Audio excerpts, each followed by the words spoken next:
we talked about, it's punishable by death in certain countries because it's that sacred. There's death that follows after divorce. So, infidelity, including both physical and emotional cheating.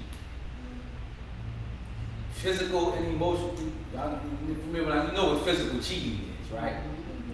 Being with another person other than your spouse. Physically. Emotional cheating. Man, this is real. Emotional cheating is something that is on high, is on the ups, on the increase. Why? Social media. Yes. There you go. Social media. It's easy to fall in love with a fantasy. You know, they just got a new show. I don't know if it's a new show, but I don't watch it, but I heard about catfishing. Say it again? That's not a new show. It's a very Very old show, I'm sorry. I'm not familiar, but it's called catfishing, right? Yeah. But this particular show, a person can put a picture of themselves looking real good and get the best picture, or they can use somebody else's picture, matter of fact. Find a Denzel Washington look-alike. Sister find Halle Berry look-alike. Got some people put a garment on and know how to make it look right. Find the prettiest girl and take her photo and put it on the picture and got somebody else's name on it. Then the person looking at the picture say, oh man, they look in the eyes and say, I know she want me. Looking at the camera, looking at their phone. And they falling in love and on the phone and thinking they falling in love. Falling in lust. So we get caught up emotionally. So we texting. We liking their pictures. We putting hearts by every comment they make. We don't have anything to do with anything. Then we start telling our locations to them and hit them on, what they call it? The direct messages, what they call it? The DMs? The DM. Yeah, it's called DM, right? So you start building an emotional connection with somebody outside of your marriage. That's right. It's all the time. That's right. You know how you do, you go look up old friends. I wonder what my old sweetheart doing from high school. I wonder if she's still married. I wonder if he's still married. Like, man, just checking them out and see it. Oh, are you not married no more? All you gotta do is pop in. You can start off with happy birthday. Thank you. Oh, you know the way he said thank you to me, you put certain things behind it, like a little exclamation point. That must mean something. All this because really emotionally you already scarred. Yes. You feeling empty. And you trying to find some form of security outside of really where you should go. So another reason people get divorced, it says unprepared for marriage. I would say that would be most of us. Most of us. I know most of us, we do not, there's no pamphlet, no instructions on how to get married. What's the proper way to find a mate? And if there is instructions, we don't seek it out, and we do not study those things. What we're studying is each other's eyes and how cute they look and how broad the shoulders is. And, What? yeah. So we unprepared for marriage because we're not looking at the finances of the person. We're not asking the right questions. And for one, we're not asking enough questions. I often tell my students, they be telling me like, man, you be having these classes. And I treat them like they're my children, but at the core of it, I'm telling them, like, especially the females, we do not ask enough questions. A lot of brothers as well. But a lot of us, we don't ask enough questions of each other because we don't want to know the truth. And the real science of it is we don't ask enough why questions. Come on. Because the why will get to the science of the reasoning behind a person. It will get to the heart. And a lot of times we don't want to know the heart. We like pictures that look good, that fit the narrative, but we don't even want to ask, are you married? Like simple. It'd be the last question people ask. be scared. We don't ask questions. How did your marriage end? What's your relationship like with your mother? What's your understanding of money? How do you feel about money? That's serious. That's because it's important. Some people have a negative view of money. Think everybody with money is evil. Yeah, you scared to ask about the credit score. Like, oh, that's personal, that's private, man. You trying to get about business because really, we be scared of money. If we don't have the proper understanding of how to use a thing, then you won't think something is wrong with it. If I take this water and I throw it at somebody's head, you gonna say the water evil now? The person who threw it may be evil, but not the water. Money has no moral qualities to it. So it's something that we should study before we get married and find out, okay, do we have a proper understanding of money and how do we feel and what's enough money for us to have in order to build a life we want to build together. Because that's important. How does the woman feel about money? Because in truth, a lot of times we got it both ways. Brothers have a tendency not to have a certain type of secrecy when they got to do their money. Like, man, don't worry about it as long as I take care of you. I get it. We've been given a notion, I'm a protector and provider. But that's not the same thing as actually protecting and providing. So part of your protecting is actually protecting the female's mind. Yes. So she can have security in understanding who you are. So if you're in a marriage or you're going into a courtship and he don't actually answer questions about money, you better turn away. Because that's important. That's a necessary element in our mindset. The reason why I say that because I had to balance that and be transparent in my life. My wife is good with handling aspects of money. And if I didn't value her mind, I would never know that she's an asset to my life, to my family. She helps. And I help in other areas. But we can't get spooky and think that it's just, I'm just doing this, you just shut up and I got this, don't ask me no questions. That's insecurity. So both ways, we gotta be willing to ask the sisters the right questions. Is there a history of mental health problems in your family? And if she's not willing to go there with you, she's not ready. You gotta ask the same as from the brothers. Is physical abuse something that happened in your relationships? We can't be afraid to tackle the tough questions. Because this is not something that we play with. This is a vow to God. So the pre-marital question is everything. Because how you go in it, sometimes you be stuck. You be like, man, what did I get myself into? And it's really your own doing, and now you upset and you stuck and don't know how to get out of it. You can't.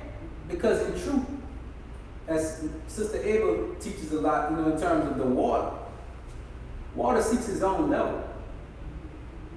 And just like he was hiding from you and scared to tell you about certain things, you was doing the same thing. That's why you was hesitating with the questions. Because if you are transparent with yourself beforehand, you're going to have to be transparent with him and get the questions out of him too. And then God is going to show you whether he or she is for you. Another one says, married too young. That was me. Most of some of these I can attest to. I can't attest to all of them. I'm saying some of them I can attest to. I'm going to be the first. I married too young. Every person. I personally believe that. I had the right heart, but I wasn't prepared. I went into it with the wrong mindset of, you're gonna get it right after. We're gonna change. I'm gonna change. We're gonna get this right after the fact. I was not ready, emotionally or intellectually. Arguing too much. especially about finances, abuse in relationships. These are serious issues. One of the I don't know about if anybody watched the news last week. I don't really watch a lot of news. It has a certain vibe to it, to the point where I get my news and I'm strict with it. But there was something happened in Mississippi. So Mississippi, it was a murder-suicide. Yes, sir. It was a the title of it was Political Candidate Kills Wife, Self, After Being Served Divorce Papers. I want you to understand how serious this subject is. The sheriff said that the man had just received divorce papers from his wife, Ms. LaTanya Thompson. Robinson was the executive director of the Commission on Aging and was running for the 5th District of the Mississippi. He killed his wife. Oh, this is fresh. An Air Force major charged with murdering his wife. An Air Force major based in San Antonio has been charged with the murder after authorities found the remains of his wife, whom he reported missing in March. And I know you're like, man, I know for me, I'm going to be honest with you. When I hear stories like that, I'm like, oh man, let me see who's that. Like, brother, That's right. That's right. I'm trying to figure it out right, but both of them are black. Wow. Let's go to another one in Idaho. Now I'm like, damn, in Idaho. Wow, that's serious. In Idaho, a lawyer gunned down after filing client's divorce. After he filed the client's divorce, he was gunned down. A 30-year-old boy whose wife was his employee. The suspect allegedly confronted the lawyer over domestic issues. The reports that the Idaho Press reports that the person filed divorce papers on behalf of Hall's wife the day before he was killed, and Hall reportedly believed that the lawyer was having an affair with his wife, who was his assistant. So is that something that y'all feel a certain like, okay, kind of like, Yeah. wow, isn't that something? But it goes to show you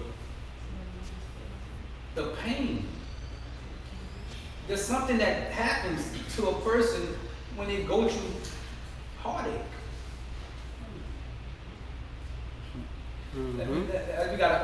That's important that we discuss this, because what is the result?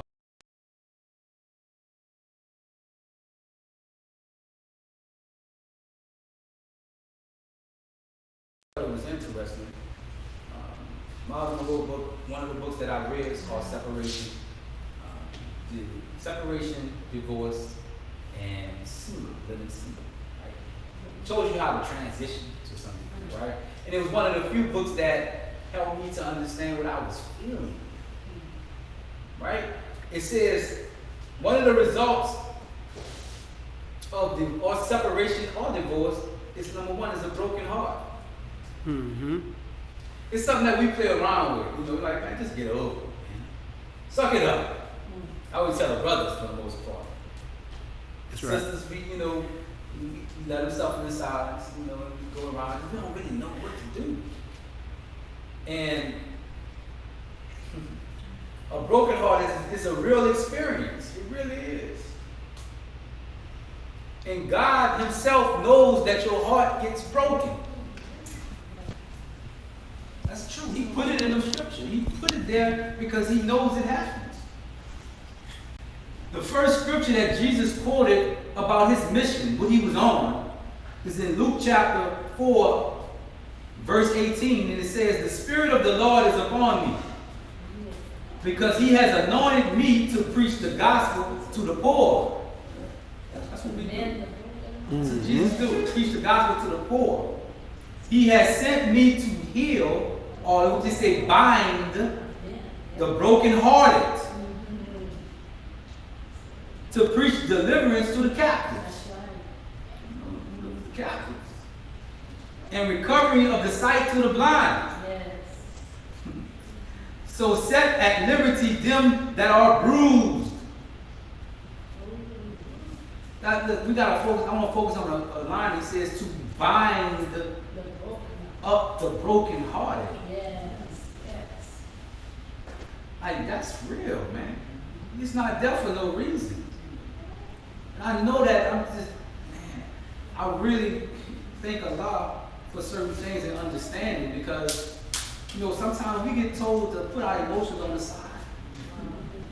We get confused with rising above emotions, and we think it's a small thing. It's not a small thing. It's not easy to rise above emotion, because God gave it to us. It has a purpose. Emotion is just energy in motion. That's really all it is.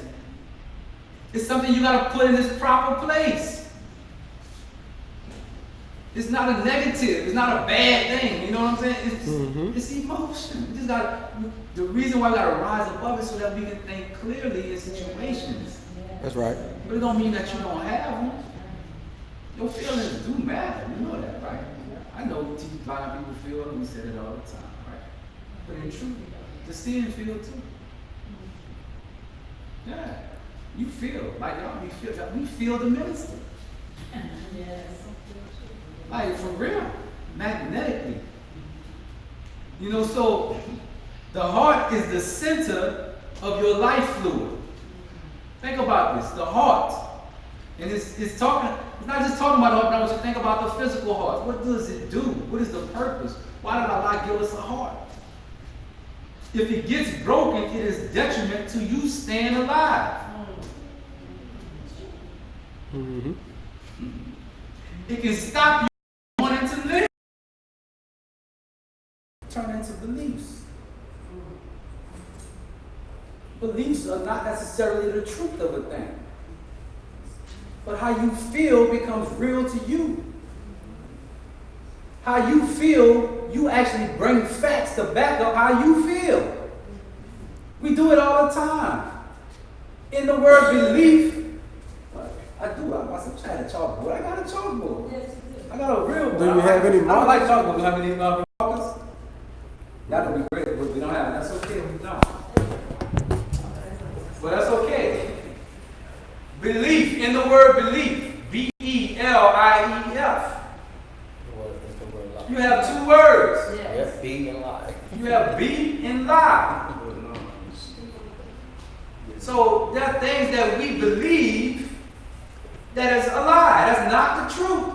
But if you believe it, you back up, you bring certain facts to back your lie. People do it all the time. The children got a little saying nowadays. You'll be saying something, they be like, facts. Like, man, that's not no facts, man. You can't say Kobe Bryant, he the best. No, that's not facts. Lil Wayne ain't the best rapper. That's facts, he the best. That's my opinion. But we putting words, facts on stuff because that's our belief. We gonna find reasons to back our lie. So, in relationships, because we believe a lie about the person, we want to know, we want to see them as our person, our knight in shining armor, or she's our princess. We create these narratives about them, so when we talk to our children or we talk to our parents about them, we lying. Because we don't really know them. So we build facts to support our narrative. So what happens with this we set ourselves up for a broken heart. A lot of us know before we get married, we know who we're dealing with. You know, this happens all the time. If you ask your mate, male or female, enough questions, they'll tell you the truth about themselves. I know that was a hard one to swallow. I know. Intuitively, when you are transparent with yourself, God gives you the gift of sight. Yes. I'm telling you, lie to yourself, you could be lied to. Yes. I'm telling you, even when you can't see it, if you really go into Him, and I know you don't like to hear it, when you really go into God, He will give you an answer. I tell you, no lie, man. I've experienced that, and I'm not making it up. I was going through a process like that when I was going through something that nobody couldn't tell me this but the person. So I'm asking, and I'm getting different results. You know, my prayer log, and I cried out. This is what happened. Allah is my witness. In the midst of my prayer, my phone rang. The person telling me everything I was asking, I lied for. I have no reason to lie. Go ahead. But my point to you all is, we have to take a deeper look at ourselves. But I'm not taking away from the feeling of a broken heart, because it's a real thing, you know. So let's deal with the heart from this concept. The second thing that happens with divorce, besides a broken heart, it says it's a crushed spirit. That's right. A crushed spirit.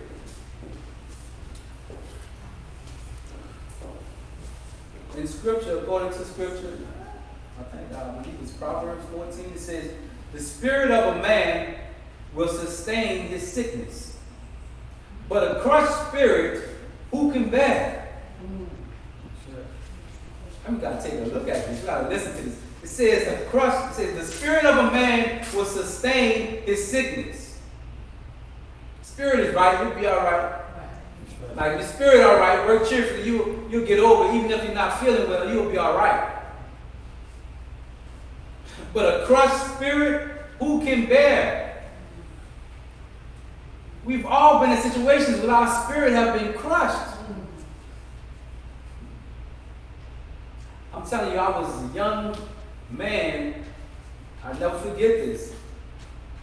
Trying out for the Little League basketball team. I played football. We won state championship. I was the happiest I've ever been in my life. One of the happiest times. The next year, all my friends, we all played together. We all stayed close. And we all knew who could play certain things. So on this team, I tried out for this basketball team. And when it was time to give out jerseys, for everybody got to look at their number, everybody got a number but me. Now, I'm going to be honest with you, at the time, everybody got a number but me. And my friends, my partners, I'm close. Man, kid, what's your number, man? And I was just sitting on the bleachers, and I didn't know how to respond. I was crushed. And I was thinking, I was like, man, I know I'm better than him. I'm saying all this to myself, like, man, I played them and I beat them. Like, and I'm like, okay, coach drives his mama car. That's why I know I'm better. So I was just finding reasons I was crushed. But what happened to me at that age, even when I got to high school and I knew I wanted to play, I didn't try out ever again. I played football, but I would not touch basketball. Even though I was good in pickup, I'll play anybody, but when it comes to trying out, I had this fear because my spirit was crushed. A crushed spirit will cause you to give up. And what happens in situations in relationships when you go through that, you give up on ever experiencing that which you experienced. Mm-hmm. And the thing about it, so there's a balance to this, though. You know, we know Lewis Latimer. We know who he is, right?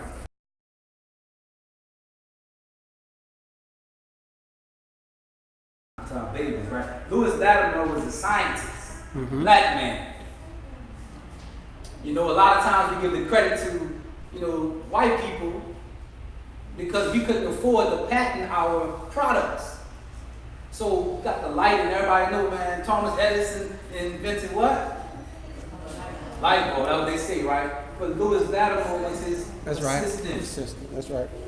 Louis Latimer was the black man who had the knowledge of the filament light bulb. He knew about it. He just couldn't patent it at the time. Mm-hmm.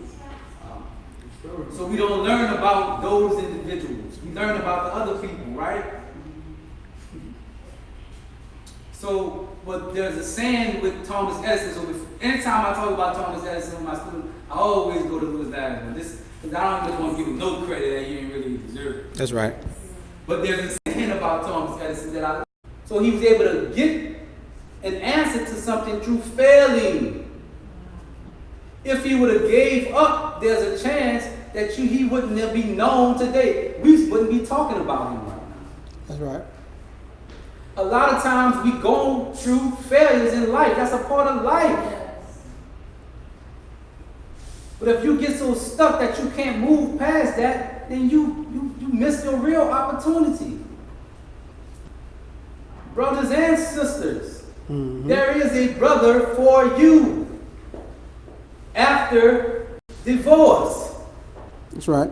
There is a sister exactly right for you after your divorce. That's a fact. Go ahead. But you will never find her if you're stuck in the past. Go ahead. No, you would never find her in the past. And if you look in the past for her, you would just find a replica of what you got in the past. Come on, man. That's right. There's a study that says that people who dwell on the past, depression comes from dwelling on the past. Anxiety comes from worrying about the future. What am I going to do with it? Oh, can I do it? Or you don't move, you get stuck in your position.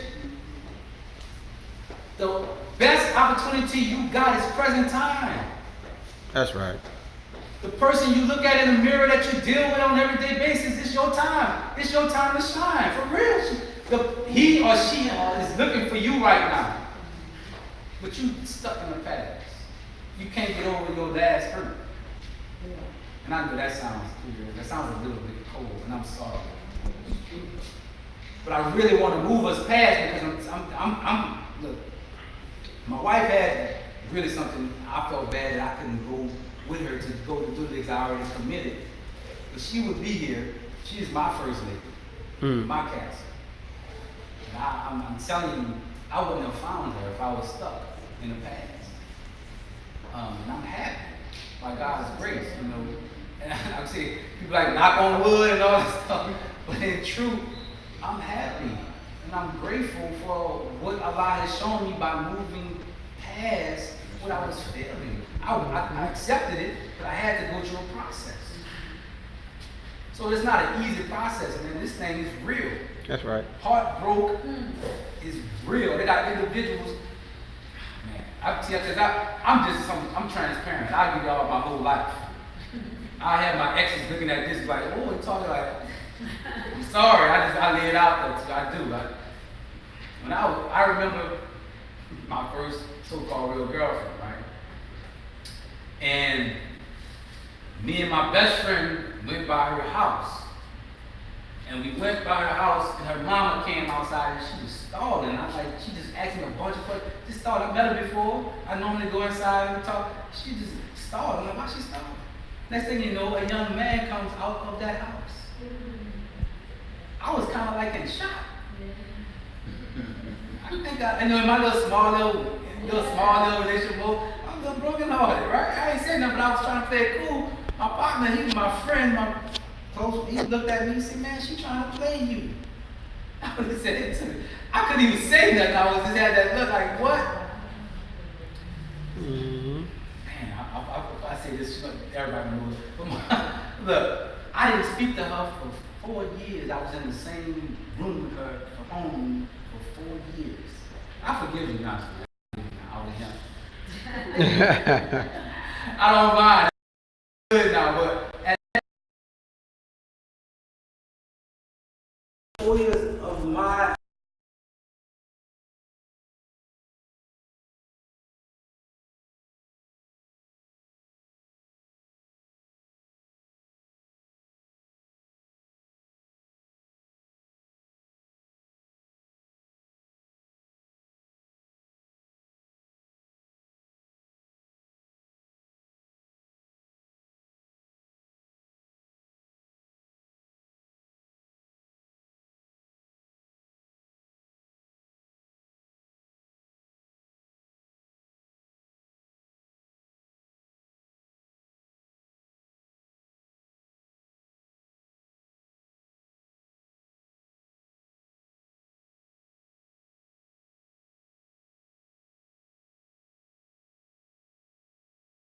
heart cheerful.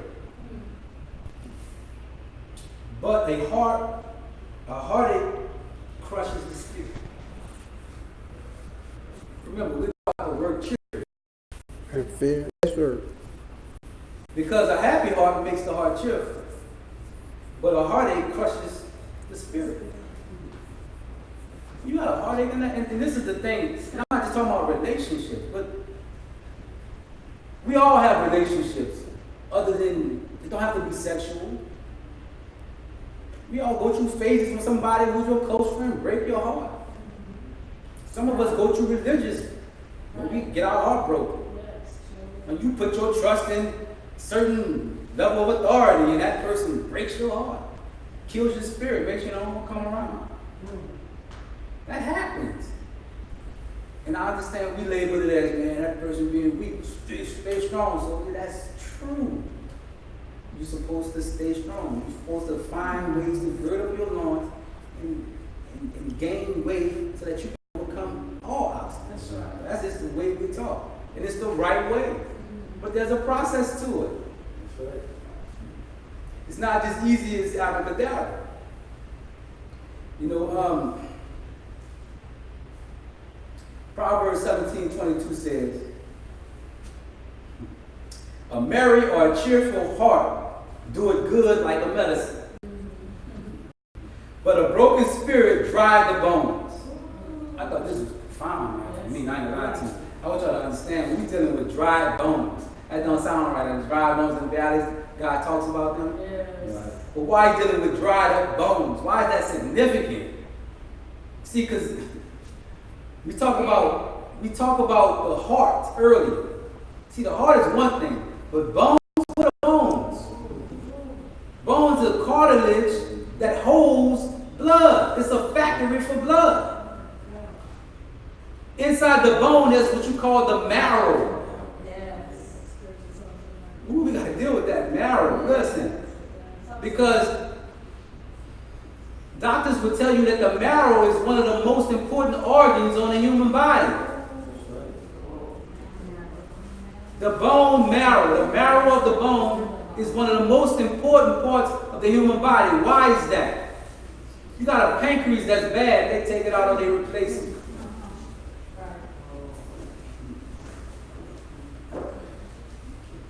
You got a liver that's bad, you take it out, replace it, somebody give you a liver. You got a heart that's running a little bad, they might put, what they got the little, what they call them? They got a little something that you know, a pacemaker, to help the heart out. The heart is vital, now don't get me wrong, but they got ways that, but the marrow, they say when you get a blood, something that affects a disease that affects the blood, they say it's the most terminal disease. The bone marrow transplant, the chances are of the highest risk of fatality. Because it's the life force. So look what the scripture says though. He says, a merry and a cheerful heart doeth good like a medicine, but a broken spirit dried the bones. It dried up the life force. It causes you not want to exist. This is the result of some people feel like that. And what I mean by not wanting to exist, I want y'all to clearly understand. Not everybody take their life physically. That's just that's a final result of something. But when I'm talking about fatality or suicide in that mode, I'm talking about physically, not in the sense of that when you kill yourself. Emotionally, you're not going to give it to anybody else again unless you go through the process of healing. Psychologically, you're always feeling like everybody against you. You don't really trust no more. Socially, anytime they're talking about having something in the mosque, you don't want to be there at the church or wherever they at, you think they got comfortable, you go through suicide. Intellectual. You don't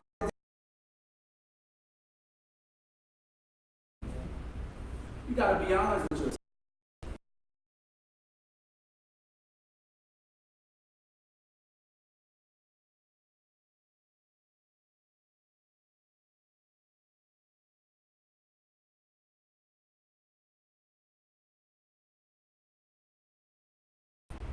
Your best friend or the girl you thought your friend, she did something, felt like she betrayed you, you're heartbroken. So you don't ever even go back and even try to mend it. Because relationships cause us to go, we lack to some degree communication skills in areas that's going to cause us to have effective relationships. Being from New Orleans, Louisiana, we have our own language, you know that, right? Yes. And being a young man, I used to find myself fighting a lot. And I realized as I got older, it had everything to do with my communication skills. Mm-hmm. You know, as a young man, I was shy. I didn't like talking to people. In terms of just communicating, I would be an introvert. But when people, and also, I needed glasses for one. I wouldn't be honest with anybody. So to the point, I would look at people and I would be squinting. Back then I had me a, Yes, I sir. don't know if you had you one, I had me a Nike, a Yankee starter jacket. A friend of mine had him a Cubs starter jacket. We were coming out of school and my friend was stuffing his starter jacket into his book bag. I'm like, man, what you doing, man? What my starter jacket? He was smart. I should have heeded that. And so when I got outside, they had like 10 dudes standing on the corner.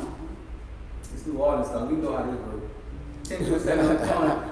They pointing out people. They trying to see who they gonna get. Just so happened it was my day. Mm-hmm.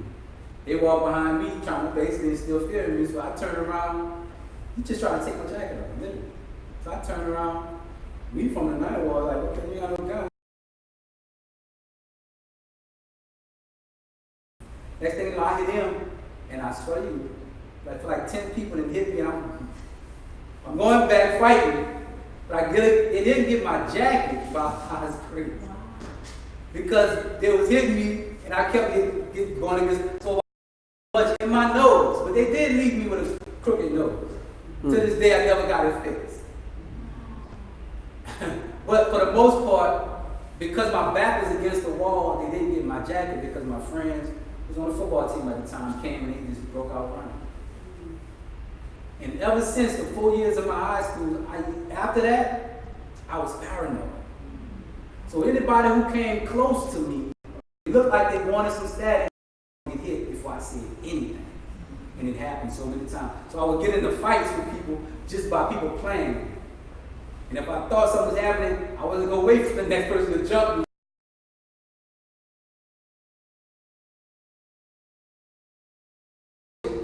Affected my years of high school, but I fought people that I really should have been fighting. Mm-hmm. I couldn't see them, so if I'm frowning up at them, you got this look on your face like you're mad. And I heard the word was like, man, that little dude always frowning up at me. So if you looking at me, if I'm looking at you like that, you gonna like, what's going on? Instead of talking, we gonna be swinging. So I'm saying that to say, it hurts. It caused you to respond based off of that. Right. So you go through life Yes. fighting when you should be loving. Same individuals, I'm fighting in high school, we go to college, away, we best of friends. Because everybody from New Orleans stick together. Mm-hmm. And I'm like, man, this dude is a real good dude. Because I didn't know how to communicate back.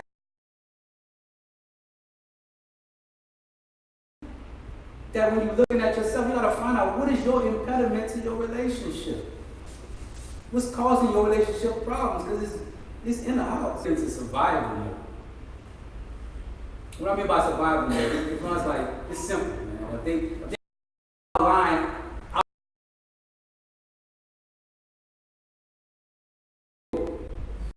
since I don't know what y'all gonna do, but I'm looking at picking up something. We gonna all be trying to survive, trying to breathe, trying to get some, make sure we sustain ourselves life-wise, right? Yes. That ain't the time to start thinking of creative ways to to change up or affect or actually heal. You're just trying to survive. So most times in relationships, we go through things, we survive. So what happens when you're going to survive? One of the things you do is avoidance. We talked about that earlier. The second would be you escape by going into another relationship. Just came from one, you're going right into another. Become a serial dater. No, for real, you just next. And in truth, you realize nothing really don't last because you're broken and you're going into another broken relationship. You take your brokenness and you meet another person that's broken. And it just keeps on the cycle. And one of the things, through studying, I'm studying scientists, he's very, very meticulous. And one of the things he taught in terms of, he said the human being on average thinks 60 to 70,000 thoughts per day. Every day we got 60 to 70,000 thoughts running through our head. And of those 60 to 70,000 thoughts, 90% of them are recurring thoughts that we thought about yesterday. They're just past thoughts.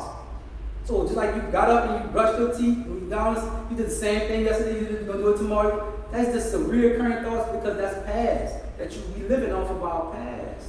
A lot of us. And if you got a cycle of living off your past, you're going to keep reproducing your past hurts as well. You're creating your emotional block. Right? This is what it is. You're producing this feeling that we got used to. Got used to that hurt, man. That's just, some of us don't know how to love without that emotion of hurt. Some people get in relationships, and if a dude or a female ain't cursing them out or slapping them, they don't feel like they really love them. That's from setting your belief system off of something that failed you. You taking your abuse and you using it for your belief about yourself. You went through abuse. You're not abused. We went through divorce. We're not divorcees. Like that's what is all the divorce? That's some bull. We're people who believe. Yes. After divorce, you heal yourself and you just.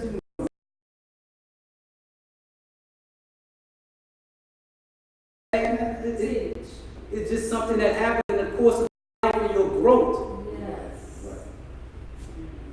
It ain't no shame. The only shame of it is that what you feel. You got to forgive yourself. Mm-hmm. You carrying around guilt. So you think everybody's staring at you because you went through something? No. They got their own baggage to carry. So we go through stages of avoidance and then we go through escape into another relationship. And then we just, sometimes we just deny, we just mentally block it out. Got people, what I mean by mentally block it out, got people who still married but divorced. Say that one more time? Yeah, I know what you're saying. Got people who still legally married but divorced. Yes. That's right. In their head, they're divorced. They just deny it. They stuck in a physical marriage, but they really already gave up. That's right. They date people and all that kind of stuff. This happens. That's right. They don't know the last time they slept in the same bed, but they mate. This is real stuff that happens when you get hurt and you don't know how to mend a broken heart.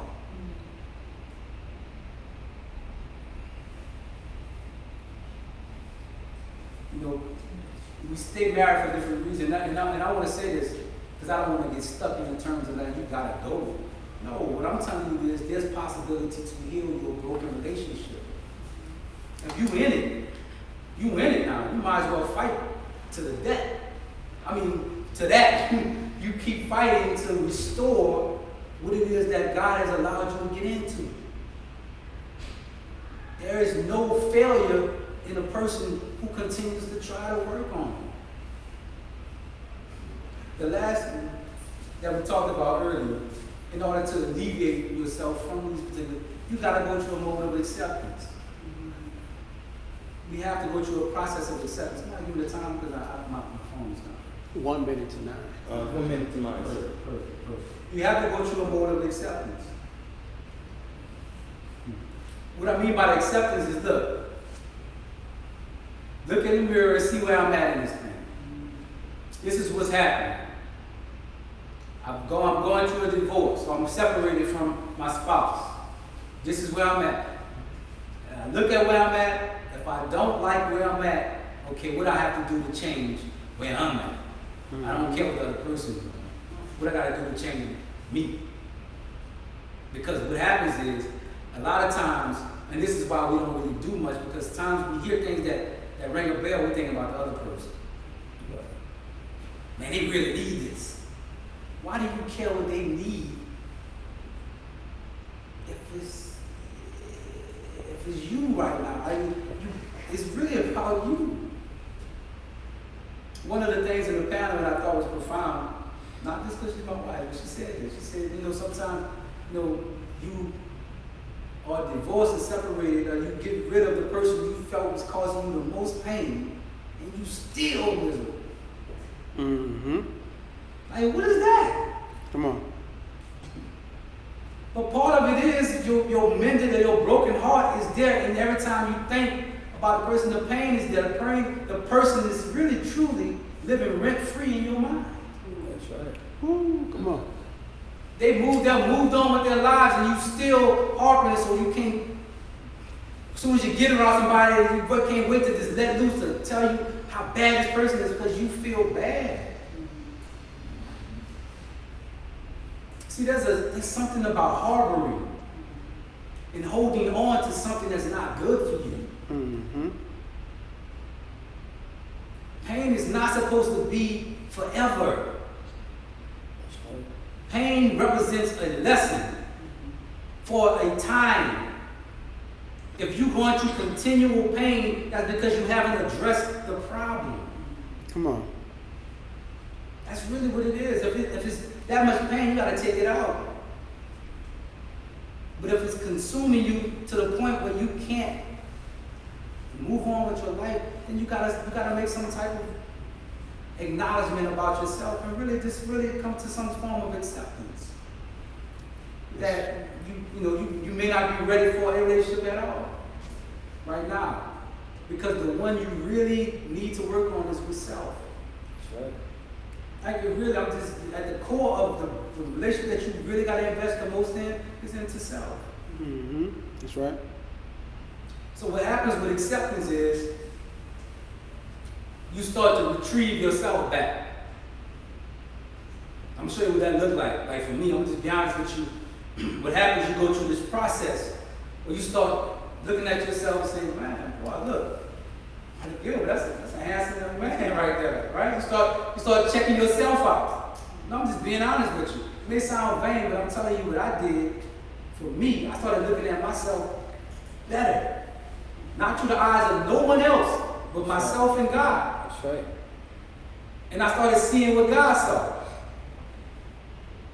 And I went to work like so much on myself to the point, man, I didn't need anybody else to validate me at all. At that point, I was good.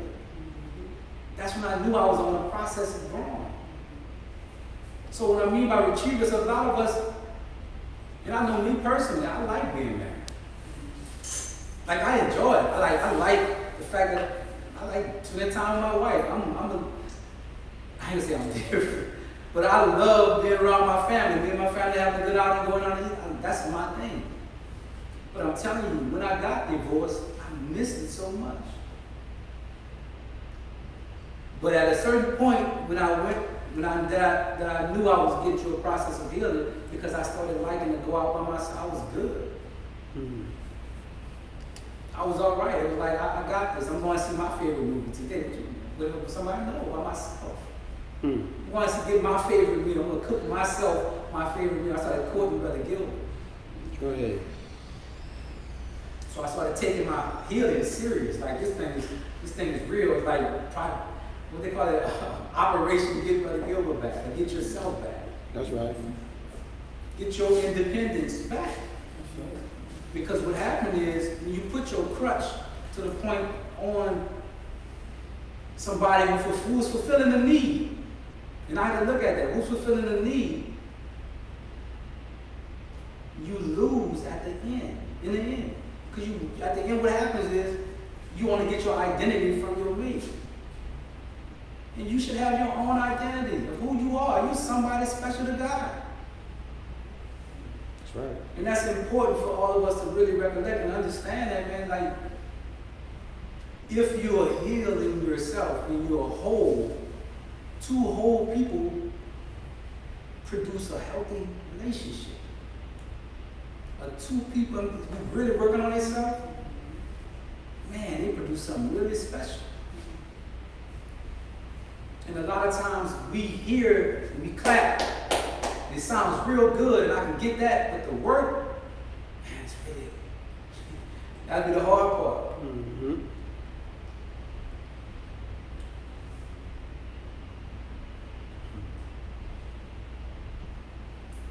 The thing about it, and I'm a Psalm 34, and I want to say this because it's important in this particular piece, because I want to leave room for questioning. But at the root of Psalm 34 says, "The righteous cry out, and the Lord hears, and He delivers them from all their troubles." The Lord is nearer to the broken heart. So,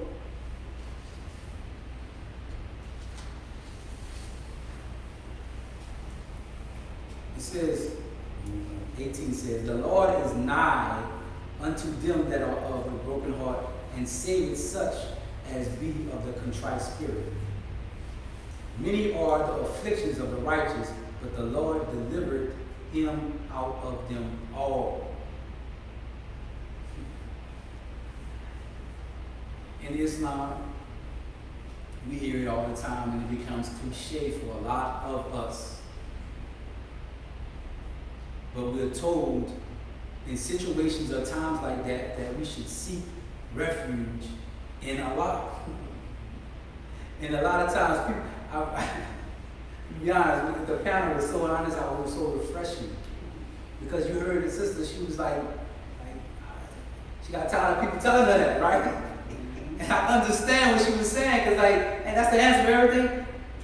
Right. I feel what she was saying. Mm-hmm. But I thank God that I know that, yeah, that is the answer for everything. It really is, though. But there's a process to it, because it don't feel good going through it. But the problem is we stop in the middle of the storm instead of moving forward. Keep moving. That's right. We get stuck with the storm right over us. We're like, man, I can't curl up. Nah, we didn't say curl up into the storm. You seek refuge in Allah. What that means is curl up into the bosom of the God. Like, how do you do that? With the principles that we've been given. It says seek assistance. Seek assistance through patience and prayer. Yes, sir. But this is hard. That's what the Quran says. This is hard, except for the humble, That's right. One can handle himself. That's right. who know that they will meet their Lord, and to Him is their eventual return. Now think about this. Most of you all are destined for greatness. All of us are destined for greatness. And all of you are, we are some of the best people ever. Really, we truly are. Like, I would not rather be around any other people but us. But who you are and who you're going to be is partly a result of what you went through. That's right. Your story is a bestseller. Go ahead. You got to just keep living it to tell it. That's why we're kind of admonished to work cheerfully and fear not. It's something about the cheerful giver, the cheerful spirit. Something about joy and how it wipes out certain thought processes. How everybody feel? Everybody all right? Yes, sir. Now, I want to try to give balance to some degree. I don't be too that we can all, but it's not an overnight process. No, The pain is not going to go away tomorrow by you just no. saying I seek refuge in Allah. Nah, it means finding a God within self. We should keep that part first. Like really finding Him and being happy with God and being content with what He gives you. Last thing I'm going to leave with before, if we have any questions, is the creed of a Muslim. In the Holy Quran talks about the creed of a Muslim, meaning the mindset of one who submits their will to do God's will. It says, I came from Allah, and to Allah is my eventual return. Therefore, no trial or misfortune shall change the course of my life, which has a much higher goal than mere comfort. Like, what? I want you divorced? I was uncomfortable. But my goal had a higher goal than that. I mean, that's not going to change the course of my life. That's right. So you said, the next thing says, come with me. Come with me. Come on. The contentment of my mind shall never be disturbed. Go ahead. That's the creed of a Muslim. Or someone who believes in something higher than himself, or believes in God, believes in Allah. That He has the power to take and pull us out of any type of trouble we may be feeling. But you got to believe in truth on that one. That's right. See, because the thing is, people believe in a lie, they get results because they emotionally believe in it. But if you believe in truth and walk with it, you get the help of God. That's right. It's nothing, it's something about holding on to that firm handle that won't let go of you if you hold on to it. But we don't hold on to the truth. So it's a certain type of mindset that you gotta have that, look, why not me? Like, man, why me? Why I had to lose such? Why does that happen to me? Why not you? You rather be somebody else who was weak and couldn't handle it and they wouldn't be here today? You able to live through it and win through it and come out on top and show the world how it can be done? And that's why really the truth that I think Brother Willie thought of me in this particular, because I don't have no bitterness in me for nobody. Or my past or whatever happened to me, I thank God for it. It made me who I am. I have a greater appreciation for everybody and everything through what I suffered. Whether I was right or wrong. There's no blame on nothing in that regard. I just feel for my children on certain aspects, but they're good. Allah saw fit to cover them. And the best thing that you can do, and this is something me and the brother always talk about, listen, you cannot give what you don't have. That's right. That's right. In order to give, you must get. That's right. You can't give what you don't have. So you gotta get it so that you can reproduce it and give it to others.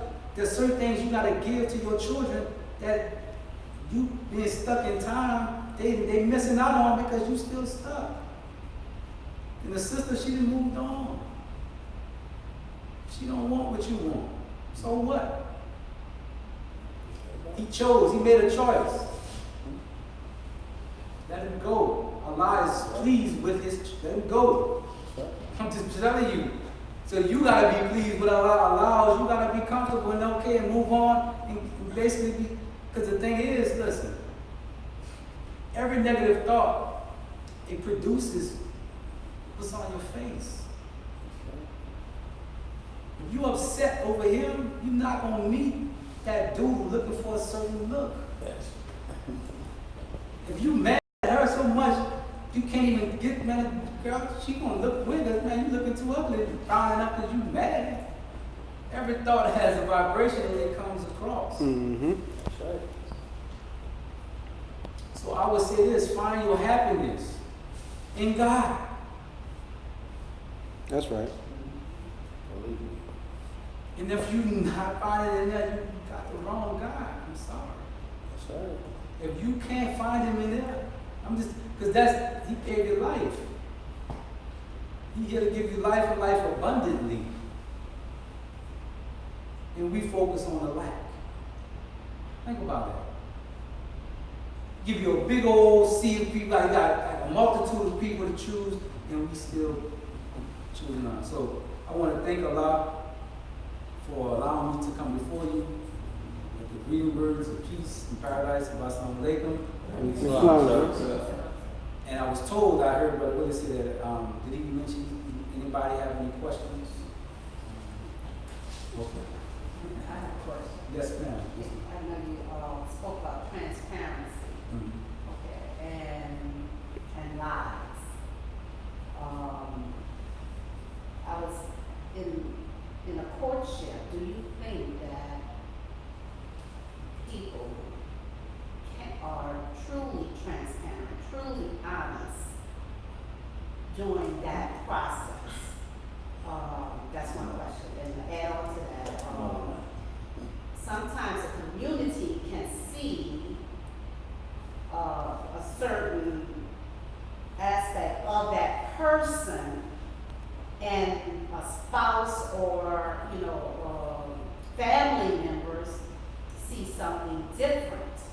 So the transparency that the community may see is not the person that's that Right.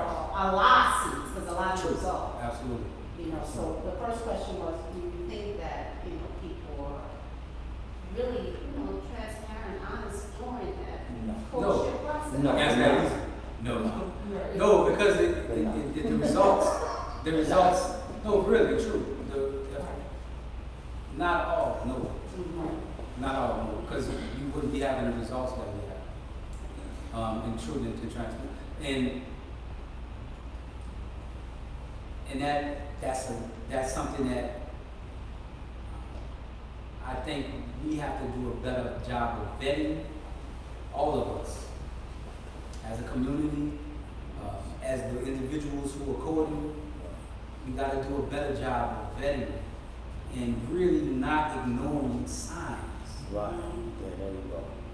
Not ignoring signs, not trying to fix something that you think the teachers is going to fix. Or they read the Bible enough, they're going to fix it. They pray and meditate, they're going to fix it. Because I got this routine. Once they get on this routine, she going to be fine. Or he going to do what I say because I know this. Nah, that's not how it works. If he or she is not ready or what you want at the courtship, be willing to accept what you see. Because you're not the agent of change. We put ourselves in position. Like I said, I was too young, I was more part of my problem. I was too young in Islam and I was naive. And I thought Allah could change everybody. He gonna work on everybody. So I don't care how hood you is, I don't care how good, it's gonna work itself out. Because she studied, he studied, I'm in the teeth. No, it don't work like that. We creatures of habit. So you gotta study for a contractual period of time. Do your research and not, family may know, and the family says something, take heed. Exes, do not be afraid to go to the exes. If they got a problem with you talking to their ex, red flag. It's real, you gotta be honest. I learned a lot from the ex. I thank a lot for him. Honestly, I felt like he was being, how he felt, he was being honest with how he felt. I used it to make my decision. Family members, you need to talk to mothers. Why she don't talk to her mother? Why he don't talk to his mother? There's something underlying. That's what I'm saying in the question. There's there, but in your answer in terms of are we honest and transparent? No. Because in most cases we trying to give the best part of ourselves, even if we're not that. We make it sound like look like we got a whole bunch of money paying for it, and we broke as a joke. So do you think that laborers should be responsible in informing? Well, this is how this works. I'm talking that the laborer's responsibility in regards to choosing is never something that we should, the laborers, I'm not a laborer, but in a sense, that's not something that God gave us the right to do. Like, because in so choosing, then the laborers become the blame. Right. Because the laborers can't see the heart. The laborers are human beings. You get what I'm saying? Informing. Well, when you say that, go ahead, yes, sir. No, laborers had absolutely nothing to do Right. with courtship. Absolutely nothing at all. Right. It's up to the individual as to come. That's why it's courtship. Right. That's why it's courtship. Because they can't say, well, this person has this past or this, that, and the other. The laborers cannot influence the courtship in any way. But see, but They can't even tell facts. but this is the thing though. See, this You mean facts like see, what? a question like that is hard to answer, partly because it has layers to it. Yeah. There's layers. So what we're telling you is that's an investigation that you should make.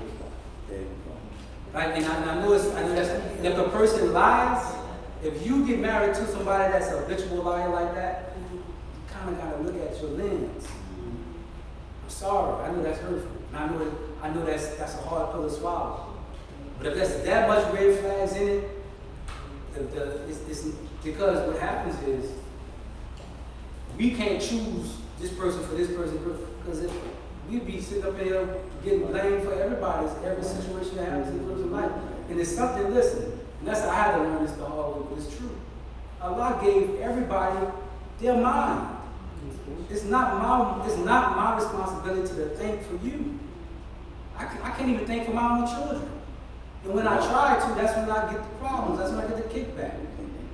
Because ultimately, He wants you to take responsibility and go to Him.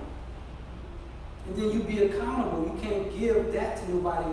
So in that sense, and so it's one of those tricky ones, and it depends on your relationship with people around you. I'm being honest with you. So if I had a friend of mine who I knew certain things about the person he was court, oh, trust me, I'm getting down and I'm pulling your coattail. That's what I'm doing. And I've experienced that. You know what I'm saying? So it depends as well on, that's why I'm just being honest with you, the people that you put around you, or that's all around you that you can trust. You had another question when you said, No, just to expound on the courtship aspect. Courtship is what it is. You're going to court. You're trying that person. So you don't let nobody interfere with what you analyze with that person. It's only supposed to be between the two of you. Okay? You ask him questions that you're concerned about. He asks you questions that you're concerned about. Y'all constantly communicate. If you feel like you're not getting the answer that you're looking for, and you see him not trying to give you that answer, he's not for you. Because that's the first sign right there.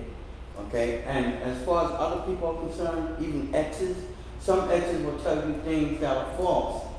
So, but you can hear it from them, but you have to see how he reacts to that. And how he reacts to that will tell you, if it's truthful or not, or if he's trying to change for the better. You see? So the most important thing is no outside interference. You can get information from everybody, but you want all the answers to come from that particular person. Okay? Right. But I want to say this, this is out, because we have different ways. I'm just telling you the word for me. When I say outside interference, I would not say that's a bad thing coming from the right people. Right, and sometimes it comes from the wrong people. So if you have a community of people that care about you, you want them involved. I'm just telling you what helped me. There are things that we all, as human beings, as brothers and sisters, we have blind spots. We drive with blind, that's just a fact. We have blind spots that we're not going to catch everything. Right. But your brother and sister who love you, they're going to pull your coattail and they're going to show you your blind spots. That's just how it works. So it's important. And it's something, listen, and if it didn't work in that capacity for you, that's something we got to create. A council of individuals who love the believers in that way that will make sure that, and the thing we still can't make sure that you make the right decision. No. Because our business, but you tell somebody something, we do what we want to do. Right. The fact of the matter is we have a courtship procedure that's for your protection, but we don't always take our protection. We go on dates by ourselves. Go ahead and I've seen go ahead and drop somebody off the person, go anywhere, later on by the person's house. We do what we want to do. But sometimes we cover it up and then the blame, so we gotta partly look at it and actually see what it is we want and then invest ourselves around people that you trust. You know what I'm saying? The people who you, I'm saying this to you all, I try my best to be an open book to believers like that. And if I can help, or me and my wife can help in that particular area, I will. Now, so, but that's not going to always be the case with everybody. You get what I'm saying? So you just got to weigh it as you go, but also ask Allah to give you discernment to make the right decision when you see it. Like some of it, we got to have the courage. That's right. Because everything we do is a decision that we decide. And a lot of times, I'm just saying, a lot of times we go into relationships and we see what we see, and we kind of ignore it and we think that Don't ignore something. the signs. You know what I'm saying? So everybody's different in situations. I'm just telling you in terms, but for the most part, we got to take our time and just get the lesson from it. Like I say for myself, I never got married with the intentions to get divorced. I've never been in a marriage where I didn't find out more after I got married as well. I'm just being honest with you. Even the present one I'm in now, there are things about my wife I didn't know through courtship. But you won't find that out till you actually live with each other. Right, some things you won't, but the principle of who she is the same. The people who vouch for her at the table, they still vouching for her today. They're still in our lives. I had brothers taking me through the gauntlet. And I went to St. Louis, sitting me down in rooms, I didn't even know these brothers, asking me questions. I just had to man up and answer. So that's what we got to create in here. That's what we got to create wherever we are to make sure that we're vetting each other for each other, but also it's still, you got to make the right decision for yourself. And the way that you do that, partly, and this, because it don't, I understand. I'm just saying, Yeah, you just have to get from individual. I just don't want us to get caught to the point where we're not moving past peoples that hurt us, and they gone. Like they're not even here. So Allah shows you what you need to see. You know what I'm saying? You want somebody to be steadfast, they're not here. You know what I'm saying? So it's like a cleaning too. So you gotta just take the good with the bad to some degree, but now learn from the lesson and now put yourself around people that love you like you want to be loved. Alright? So any more questions? Any other questions? And I'm sorry if I say something that offends you and may not add up how you feel or whatever. If I say anything wrong, that's from me, in my experience, and the way I work, all right? But most of what I said in truth, that's from God, that's from Allah. Exactly. That's this place. So there's a process to it. And I appreciate you all giving me your time. Yeah, I just feel that when it comes to courtship, the two individuals, you're going to get feedback from everybody, from all angles and everything. But it's the two of them that have to come to the conclusion of what I heard, what I be right for me, what I heard right for you. Is this true about you? And how that person responds will let you know. Mm-hmm. And the way you will know is by staying in tune with the true Creator. Just keep, praying and asking God to show you signs. He will show you the signs. And when you see those signs and those signs are not, He can't, vouch for those signs. He's not for you. That's just the bottom line. Thank you. What time is it, brother? 9:30. 9:30. Almost 9:30. I want to thank you. I appreciate you all for coming out, and thank Allah for this opportunity to speak to the believers and the guests. We want to close out in prayer.